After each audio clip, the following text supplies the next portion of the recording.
बिस्मिल्लाहिर्रहमानिर्रहीम। अस्सलाम वालेकुम। मैं हूं doctor Faisal Syed, health and beauty consultant. इस चैनल पे आप मुझे मुस्तकिल देख रहे हैं, बार बार देख रहे हैं और पसंद कर रहे हैं, उसके लिए आपका बेहद शुक्रिया। आज जिस टॉपिक को लेके हम आपके सामने आए हैं वो है जोड़ों का दर्द। इतना कॉमन हो गया है जोड़ों का दर्द कि इस वक्त क्या बच्चे, क्या जवान, क्या औरतें, क्या मर्द, क्या बूढ़े, हर शख्स कहीं ना कहीं जोड़ों के दर्द में मुब्तला है। एक ज़माने में हम देखा करते थे कि जो हमारे बड़े बूढ़े हैं वो कुर्सी पे या स्टूल पे बैठ के नमाज़ें पढ़ा करते थे। अब हम देखते हैं तो हमारे आसपास की ख़वातीन जो उनसी हैं वो भी कुर्सियों पे बैठ के नमाज़ पढ़ रही होती हैं। तो ये कोई एक अच्छी हैबिट नहीं है। हमें कोशिश ये करनी चाहिए कि अपने जॉइंट्स को, अपनी बोन्स को एक्टिव रखें, इनको मोबाइल रखें। नीचे बैठना बहुत ज़रूरी है, घुटने मोड़ के बैठिए, हाथों की जोड़ों को हिलाते रहिए, कलाई को, रिस्ट को इस तरह हिलाते रहिए। तो ये चीज़ें जब तक आपकी मोबिलिटी रहेगी उस वक्त तक इसमें स्टिफनेस नहीं आएगी, और जब स्टिफनेस नहीं आएगी तो फिर आपके लिए हर काम करना जो है वो आसान हो जाएगा। अच्छा, एक तो ये हो गया हमारा लाइफ स्टाइल कि हमने कुछ चीज़ों को आसानी में तब्दील कर दिया है, और कुछ चीज़ें जो उनसी हैं वो हमारी बीमारी से मुतालिक हैं। अब बीमारी की जो उनसे दर्द हैं वो बहरहाल उनको इलाज चाहिए, उनको ट्रीटमेंट चाहिए, उनको अच्छी खुराक चाहिए। तो उसके लिए मैं आपको गाइड करता हूँ कि क्या क्या होना चाहिए। अब जोड़ों के बहुत सारे अमराज़ हैं, उसमें आर्थराइटिस भी है, उसमें ऑस्टियोपोरोसिस भी है, उसमें गाउट भी है। तो इस तरह से बहुत सारे मसले हैं जिनको हम फ़र्दन अगर करेंगे तो बहुत लंबा एक टॉपिक बन जाएगा और बहुत बड़ी एक लंबी वीडियो बन जाएगी। तो मेरी कोशिश होगी कि ऐसी चीज़ें गाइड करूं जो इन तमाम मसाइल के हल के लिए आपको किसी न किसी हद तक फ़ायदा दे सकें। जोड़ों के या हड्डियों के दर्द के लिए आपको सबसे पहले तो कैल्शियम की ज़रूरत है कि आपकी बॉडी में कैल्शियम लेवल जो उनसा है वो बहुत अच्छा होना चाहिए। कैल्शियम के साथ साथ विटामिन के का लेवल बहुत अच्छा होना चाहिए।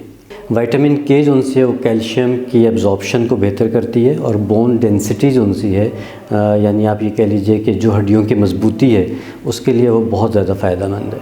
तो इसलिए कैल्शियम और विटामिन के का इस्तेमाल जो उनसे है वो ज़रूर कीजिए। ये सारी चीज़ें आपको दूध में मिल जाएंगी, दही में मिल जाएंगी, नट्स में मिल जाएंगी।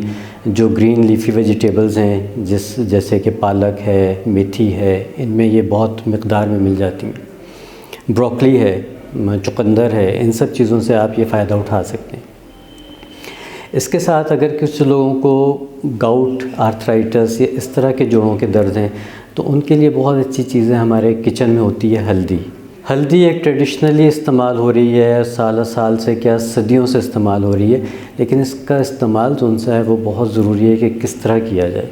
पहली बात तो ये कि हल्दी को बहुत खालिस होना बहुत ज़रूरी है। अगर आप पैकेट में बंद हल्दी लेते हैं तो हमें नहीं पता कि वो हल्दी किस हद तक खालिस है, किस हद तक नहीं है, और उससे आपको फ़ायदा होगा या नहीं होगा। तो बेहतर है कि हल्दी के मौसम में हल्दी को लेके आइए, उसको साफ़ अच्छी तरह धोइए, उसको बारीक बारीक उसके फ्लेक्स काटिए और उसको घर में सुखा लीजिए। सुखाने के बाद उसका पाउडर बना लें तो ये आपके पास एक अच्छी और खालिस हल्दी मुस्तनद तौर पे आपके घर में होगी। इसको दूध में भी पिया जा सकता है। इसके लिए एक नुस्खा है, वो भी मैं आपको बताऊंगा कि उस नुस्खे में क्या क्या डालें आप हल्दी के साथ, तो आपके जोड़ों के दर्द में बहुत फ़ायदा हो सकता है।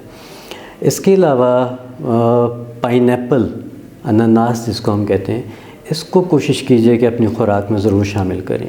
अनानास में एक न्यूट्रिएंट होता है जिसको ब्रोमेलिन कहते हैं।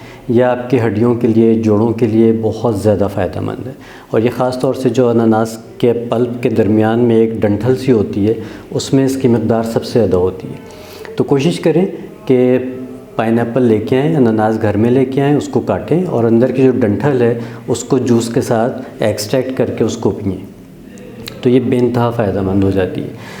इसके अलावा हल्दी का इस्तेमाल जो उनसे है वो दूध में भी किया जा सकता है कि रात को सोने से पहले आप दूध में, एक गिलास दूध में आधी चमची हल्दी डालें, उसको थोड़ा सा बॉईल करें, उसके बाद ढक के रख दें। जब वो रूम टेम्परेचर पे आ जाए तो आप उसको कंज्यूम कर सकते हैं। ये एक आपको हर बच्चे को भी ये वाला नुस्खा पता है कि वो इस्तेमाल किया जा सकता है। इसके अलावा एक और नुस्खा है जो मैं आपको बताता हूँ, उसको आप नोट कर लीजिए, बना के रखिए, और यकीन मानिए कि इंशाल्लाह उससे आपको बहुत फ़ायदा होगा। उसमें है हल्दी, सूरंजान, काला ज़ीरा, काली मिर्च। ये 4 चीज़ें हैं जिनको आप पीस के रख लीजिए। इनको आप हम वज़न ले लीजिए और इनको पीस के रख लीजिए। اس کی خوراک جو ان سی ہوگی، اگر جوڑوں کا درد بہت زیادہ ہے تو آپ اس کو دن میں 2 سے 3 دفعہ لے سکتے ہیں۔ اگر جوڑوں کا درد بیئریبل ہے تو آپ اس کو دن میں 1 سے 2 دفعہ لے لیجئے، جو آپ کی کنڈیشن ہے اس کے حساب سے۔ آدھی چمچی اس کی خوراک بنے گی، صبح دوپہر شام لے لیجئے، صبح شام لے لیجئے یا دن میں 1 دفعہ لے لیجئے۔ اچھا، جوڑوں کے درد میں اگر آپ دیکھیں تو جو لوگ بہت زیادہ پروٹین کا استعمال کرتے ہیں، گوشت بہت زیادہ کھاتے ہیں، گوشت خور جو لوگ ہوتے ہیں، ان میں جوڑوں کا درد بہت زیادہ دیکھا جاتا ہے۔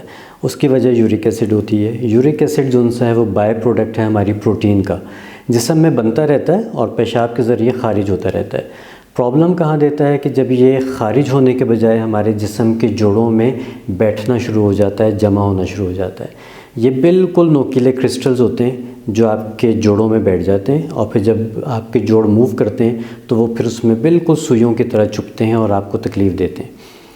جن لوگوں کو یورک ایسڈ کی وجہ سے جوڑوں کا درد ہے، ان کے لیے بہت اچھی چیز ہے جو آپ کے کچن میں ہوتی ہے، جس کو بے لیف کہتے ہیں یا تیز پات ہم اس کو کہتے ہیں۔ تیز پات کا جو قہوہ ہے وہ بنا کے آپ کھانے کے 15 منٹ کے بعد پی لیا کریں، تو اس سے ڈیلی بیسس پر جو یورک ایسڈ ہے وہ آپ کا ڈیزالو ہو کے نکلنا شروع ہو جائے گا۔ اور احتیاط کیجئے کہ گوشت کی مقدار، دالوں کی مقدار ذرا کم رکھیے۔ پانی کا استعمال جو ہے وہ بہت زیادہ رکھیے، چاہے سردی ہے چاہے گرمی ہے۔ پانی جتنا آپ پئیں گے اس سے یہ ہوتا ہے کہ آپ کی باڈی میں سے جتنے ٹاکسنز ہیں وہ سارے پیشاب کے ذریعے خارج ہو جاتے ہیں۔ چھوٹی چھوٹی سی ٹپس ہیں، لیکن ان کو مستقل مزاجی سے کیجئے تو آپ کو انشاءاللہ فائدہ بھی ہوگا۔ اس کے ساتھ اپنی جو ریگولر آپ کی دوائیاں ہیں وہ ضرور لیتے رہیے اس وقت تک جب تک کہ آپ کو ریلیف نہیں ملتا۔ جب انشاءاللہ آپ ٹھیک ہو جاتے ہیں تو ان چیزوں کا استعمال، ان ٹپس کا استعمال کرتے رہیے، تو پھر آپ کا یہ جوڑوں کا درد، ہڈیوں کا درد جو ہے انشاءاللہ پلٹ کے واپس نہیں آئے گا۔ امید ہے کہ آپ کو ان سب چیزوں سے فائدہ ہوگا۔ دعاؤں میں یاد رکھیے گا۔ اگلی ویڈیو تک کے لیے اللہ حافظ۔